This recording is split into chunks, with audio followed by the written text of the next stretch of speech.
ఏ క్రైస్తవులకు పట్టనిది మీకెందుకు? ఏ క్రైస్తవులకి పట్టనిది నాకు ఎందుకంటే, అందరికీ క్రైస్తవుల తరపున ఒక నాయకుడు కావాలి. మాకంటూ అన్యాయం జరిగినప్పుడు, కష్టం కలిగినప్పుడు, సమస్యలు వచ్చినప్పుడు అసెంబ్లీలో నిలబడి లేదా పార్లమెంట్లో నిలబడి గలం విప్పేవాడు, ప్రశ్నించగలిగిన సమర్థవంతుడు, ధైర్యశాలి కావాలి అని అందరికీ ఉంది. క్రైస్తవులందరికీ అది మనసుల్లో ఉంది. ప్రవీణ్ పగడాల గారు చనిపోయిన తర్వాత ఈ ఆలోచన వచ్చింది క్రైస్తవులందరికీ. ఆయన చనిపోకముందు ఈ ఆలోచన లేదు.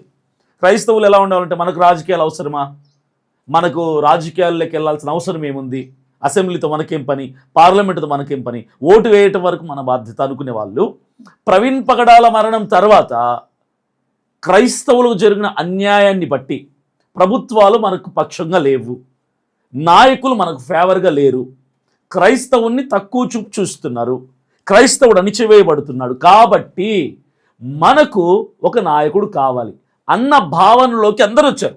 కానీ మీరు అడిగిన ప్రశ్న అందరికి రావటంలా. క్రైస్తవులకు ఎవరికి పట్టింది మీకు ఎందుకని అడిగారే, నా ప్రశ్న అదే. క్రైస్తవులకి ఇప్పుడు నేను అడిగేది, ఏ అభినయ దర్శనే పోటీ చేయాలా? అభినయ దర్శన స్థానంలో మీరు పోటీ చేయొచ్చు కదా, మీకు ఆలోచన రావచ్చు కదా.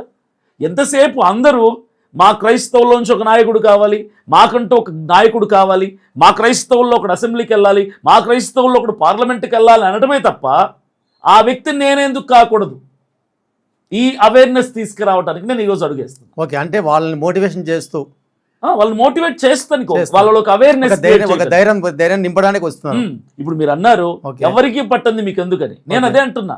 ఎవరికి ఎందుకు పట్టడంలా, ఎందుకు ఒక మంచి క్రైస్తవ నాయకుడు వస్తే బాగుంటుందని కోరుకోవటం కంటే ఆ క్రైస్తవుల తరపున నేనే నాయకుడిని ఎందుకు కాకూడదు అని నువ్వే అనుకోవచ్చు కదా. నువ్వే క్రైస్తవుడు అనుకోవచ్చు కదా. ఎంతమంది లేరు? నువ్వు సమస్యలను ఎదుర్కోవటం లేదా? నువ్వు అణిచివేయబడటం లేదా?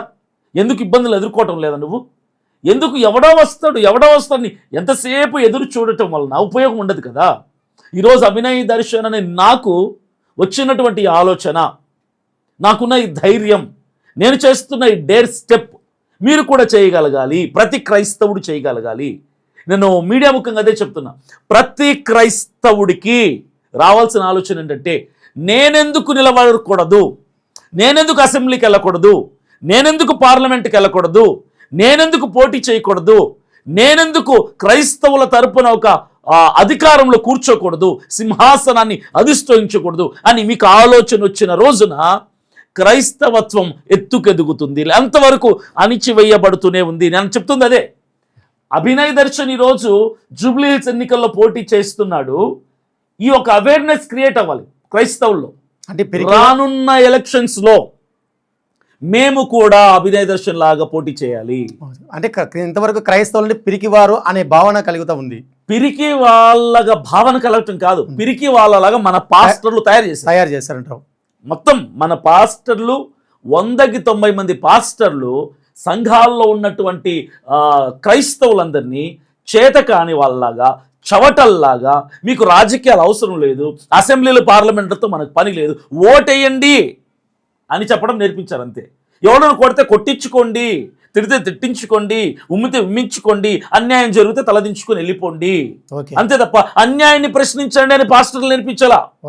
ఈరోజు నేను నేర్పిస్తున్నా. ఓకే, అంటే వాళ్ళలో పిరికితనాన్ని పారదోడానికి వచ్చారు. పిరికితనాన్ని చంపి ధైర్యంతో వాళ్ళని నింపి నాయకులుగా తయారు చేసి అసెంబ్లీ వైపు నా క్రైస్తవులలో సమర్థవంతులని, నా క్రైస్తవులలో జ్ఞానవంతులని, నా క్రైస్తవుల్లో బాగా చదువుకున్న వాళ్ళని, నా క్రైస్తవుల్లో ఏదైనా చేయటానికి ముందుకు రాగలిగిన వాళ్ళని నాయకులుగా నిలబెట్టి అసెంబ్లీ వైపుకు అడుగులు వేయించే ప్రయత్నం నేను చేయటానికే ఈ రోజున ఈ నిర్ణయం తీసుకున్నా. ఎవరికి పట్ల, నాకే పట్టింది. ఎందుకంటే ఇది నా భుజాల మీద వేసుకున్నటువంటి భారం, నా భుజస్కంధాల మీద బాధ్యతను వేసుకున్నాను నేను. ఈ రోజున యావత్ క్రైస్తవ సమాజం అంతటిని నా భుజాల మీద మోయాలి అని నేను నిర్ణయించుకున్నాను. ఎందుకంటే ఈరోజు నన్ను చూసైనా రేపు ఇంకో యువకుడు లేస్తాడు, యువత లేవాలి. క్రైస్తవ యువకులు లేరా? ఒక వర్షిప్ కాన్ఫరెన్స్ పెడితే, ఒక పబ్లిక్ మీటింగ్స్ పెడితే ఎంతమంది యంగ్స్టర్స్ వెళ్తున్నారు? కొన్ని వేల లక్షల మంది వెళ్తున్నారు. లేవండి, రాజకీయ దిశగా అడుగులు వేయండి. అభినయ దర్శన్ ఇంకొకటే కాబట్టిందా అనుకుంటారో, అభినయ దర్శనం తప్ప ఇంకెవరు లేరా అనుకుంటారు. ఓకే కాంపిటీషన్ గా తీసుకుంటారు. ఎలా తీసుకుంటారు తీసుకోండి, వాళ్ళు లేవాలి. ఓకే ఓకే యవనస్తులు లేవాలి.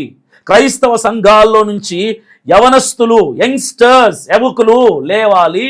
ఓకే లేచే అడుగులు ముందుకేసి ప్రశ్నించే దిశగా, అన్యాయాన్ని ఎదిరించే దిశగా అడుగులేసిన రోజున ఓకే ఖచ్చితంగా ఓకే అసెంబ్లీలో క్రైస్తవుడి గలం మోగటం పక్కా.